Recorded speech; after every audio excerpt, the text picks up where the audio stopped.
குற்ற வழக்கு தொடர்பு துறை துணை இயக்குனர் அலுவலகத்திலிருந்து நோட்டிஃபிகேஷன் வெளியிட்டிருக்காங்க. பதவியின் பெயர் அலுவலக உதவியாளர். கோவை மண்டல குற்ற வழக்கு தொடர்பு துறையின் துணை இயக்குனர் அலுவலகத்தில் காலியாக உள்ள ஒரு வேக்கன்சி பார்த்தீங்கன்னாக்கா அலுவலக உதவியாளர் பணியிடத்தின் நிரப்பும் பொருட்டு தகுதி வாய்ந்த நபர்களிடமிருந்து விண்ணப்பங்கள் வரவேற்கப்படுகின்றன.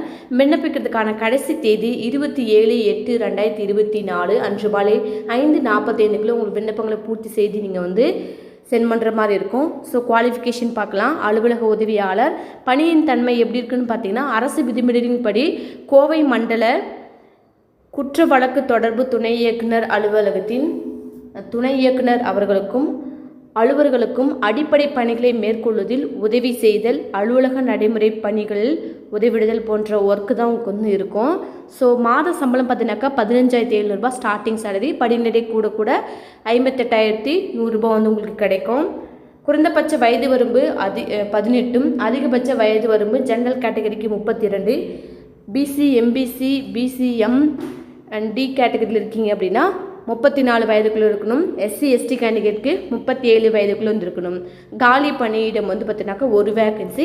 ஜென்ரல் ப்ரியாரிட்டியாக இருக்கீங்க, நீங்கள் ஜென்ரல் கேட்டகரியில் முன்னுரிமை கோரும் நபராக இருக்கீங்கன்னா கண்டிப்பாக உங்களுக்கு ப்ரிஃபரன்ஸ் இருக்குது. இடஒதுக்கீடின் அடிப்படையில் தான் ஆட்களை இது தேர்வு செய்ய போகிறாங்க. இந்த அலுவலக உதவியாளருக்கு 8ஆம் வகுப்பு தேர்ச்சி அடைஞ்சிருக்கணும். நல்ல தமிழ் எழுத படிக்க தெரியும் அப்படின்னா அந்த பதவிக்கு விண்ணப்பிக்கலாம். விண்ணப்பங்களை நீங்கள் தபால் மூலியமாக கூட சென்ட் பண்ணலாம். ஸோ பூர்த்தி செய்யப்பட்ட விண்ணப்பங்களை துணை இயக்குனர் குற்ற வழக்கு தொடர்பு துறை கோவை மண்டலம் மாவட்ட ஆட்சியர் வளாகம் கோயம்புத்தூர் 641018 அப்படின்ற அட்ரஸ்க்கு வரக்கூடிய 27/8/2024 அன்று மாலை 5:45 உங்களுடைய அப்ளிகேஷனை பார்த்தீங்கன்னாக்கா ஃபில் பண்ணிவிட்டு நீங்கள் சென்ட் பண்ணுற மாதிரி இருக்கும். எழுத்து தேர்வு மற்றும் நடத்தப்படும் மென்ஷன் பண்ணியிருக்காங்க. ஸோ இந்த ஓஏ போஸ்டிங்க்கு ரிட்டன் டெஸ்ட்டு நடத்தப்படும். விண்ணப்பம் யாருக்காவது படிவம் வேணும் அப்படின்னா ஸோ டிஸ்கிரிப்ஷனில் லிங்க் இருக்கும், நீங்கள் கிளிக் பண்ணி ஃபில் பண்ணிக்கலாம். சில டேர்ம்ஸ் அண்ட் கண்டிஷனும் கொடுத்துருக்காங்க. விண்ணப்பதாரர் இந்தியனாக இருக்கணும். விண்ணப்ப படிவம் சரியான தகவல்கள் முழுமையாக பூர்த்தி செய்யப்பட வேண்டும். இன்கம்ப்ளீட்டாக இருக்கிற அப்ளிகேஷனை ரிஜெக்ட் பண்ணிடுவாங்க. ஸோ ஃபில் பண்ணும்போது ஒவ்வொன்றையும் படிச்சுட்டு அடித்தல் திருத்தல் இல்லாமல் முழுமையாக ஃபில் பண்ணுங்கள். எதையுமே இன்கம்ப்ளீட்டாக விட்டுறாதுங்க. விண்ணப்பதாரர் கோவை மாவட்டத்தில் வசிக்கும் நபராக இருக்கணும். நேர்காணலின் போது 8ஆம் வகுப்பு தேர்ச்சி பெற்றதுக்கான சான்றிதழ், இதர அசல் சான்றிதழ் ஜெராக்ஸ் ஒரு 2 செட்டும், அது மட்டும் இல்லாமல் உங்களுடைய ஒரிஜினல் சர்டிஃபிகேட்டும் பார்த்தீங்கன்னாக்கா இன்ட்ரி எப்போ நீங்கள் கொண்டு மாதிரி இருக்கும்.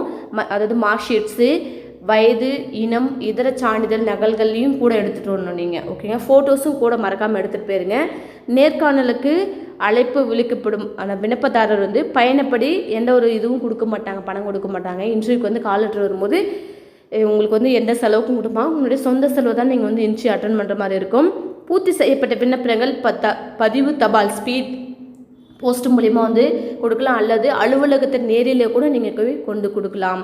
ஸோ யாராவது விண்ணப்பிக்கிற தொடர்பான ஏதாவது அப்ளிகேஷன் தொடர்பான சந்தேகங்கள் இருந்தால் கமெண்ட் பாக்ஸில் கமெண்ட் பண்ணுங்கள். தெரிஞ்சுங்க யாராவது கோவை மண்டலத்தில் ஓஏ போஸ்டிங்காக வேறு ஏதாவது ஒர்க் பண்ணிட்டு இருக்காங்க, இல்லை 8ஆம் வகுப்பு தேர்ச்சி பெற்றிருக்காங்கன்னா கூட ஜென்ரல் கேட்டகரியில் வரீங்கன்னா அந்த பதவிக்கு விண்ணப்பிக்கலாம். வேலை வெளிக்காட்டி சேனலை இப்போ தான் முறை பார்க்குறீங்கன்னா மறக்காமல் சேனலை சப்ஸ்கிரைப் பண்ணிக்கோங்க. தெரிஞ்சவங்களுக்கு வீடியோ ஷேர் பண்ணி சப்ஸ்கிரைப் பண்ண சொல்லுங்கள். தேங்க்யூ ஃபார் வாட்சிங் வேலை வெளி.